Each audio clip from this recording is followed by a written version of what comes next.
and we do understand that probably in the next 5 minutes he should be leaving, as they are expected to go into Kibra. But I can see his son Raila Junior. And good morning, and how are you today? I'm very well. I'm very excited for today. I'm happy that I'm going to vote in Kibera. Well, is Mzee also excited about today as you are, because we do know that he will be walking out of here going to probably vote for himself as he readies probably for the next task ahead if Kenyans give him that opportunity? Yeah, Mzee is ready. He's all come up well. He's very excited. He's had his breakfast and he's very happy to be up and about. So in a few minutes, he'll be leaving to go and vote. Who else will be going with him? Who is escorting him as he goes to vote? And are you all in the family voting at the same place? No, we're voting in different various polling stations in Kibera, but we're all voting in Kibera. He'll be accompanied by Mama Ida Odinga, and they'll both be going to vote. Correct. And you which polling station are you voting? I am voting in Makina, ACK. Yes.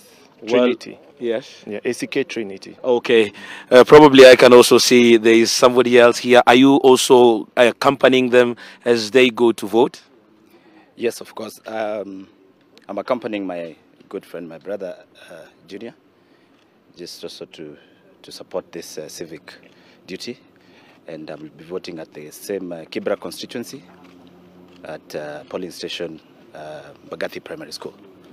Yeah, and we're excited. Well, Olive, those are some of the plans that you can see. And as we go on, that is Raila Odinga's official vehicle. And we can see his security getting ready as they now proceed. We had been told that Raila Odinga will be voting at 10 o'clock. And probably now that as we were coming, the road was very clear. Probably they'll be getting there in the next 15 minutes as they ready to cast their vote. They, as Raila Junior has said, they'll be voting at different polling stations. But what we do know, as my camera person Isinta will show, that Raila Odinga will come from this walkway and come straight into the vehicle. We can see his security team getting ready, and probably also on this side, they say that he will be coming in the next 5 minutes. Raila Odinga Junior has confirmed that he's already taken his breakfast and he's upbeat about it. The media has been allowed here, and we do expect probably when he will come out, he is going to give us probably a word of how he feels about this day, remembering that he is also one of those senior politicians that have not voted until this time. NTV has shown you President Uhuru Kenyatta has already voted.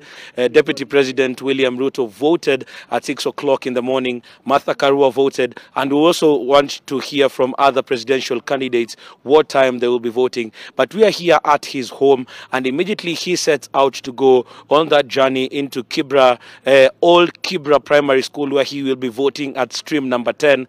Then we will be giving you all those details. Him and Mama Ida Odinga will be voting at the same station, but everybody from this family is voting in Kibra constituency. So Okari and Olive, we are keeping an eye as they are saying that they are upbeat about this day and they feel good about it. And so are we, making sure that you get all the details from this. So we are keeping an eye on it, and we'll be giving you that shot when he walks out of this walkway where the media is already getting ready to get him, to get that photo, so that we can see how and everything will pan out. So far, there are those comments that we've been hearing, even as we appeared in the polling station, that there are those who were not able to be identified from the letters in their names, and they could not identify the streams that they were going to. So those are some of the questions that probably the Independent Electoral and Boundaries Commission will be giving an update on when they do call a press conference. But as it is, my camera person Eric Isinta is showing this is the walkway that leads from Raila Odinga's home. And as you heard from Kennedy Mureithi, tupo sides. Raila Odinga akitemea tu kwenda kuingia gari ende akapige kura. We will have those pictures for you live on your screen, be it your phone, be it your television, be it your laptop, ntvkenya.co.ke. Exactly. He's doing this, I think, slightly over 3 hours after his running mate, Martha Karua, cast her ballot. Early in the morning, it was raining in Kirinyaga, so all eyes are now on Raila Odinga, and the only other presidential candidate left is Wajakoya, yes, who's going to be voting at Indalagasia in Matungu. I hope I've not see beaten Zacchaeus my tongue. Masame has been giving you lessons on how to pronounce those names. But we were on the topic of this whole postponement of polls in some areas, some candidates being ambushed.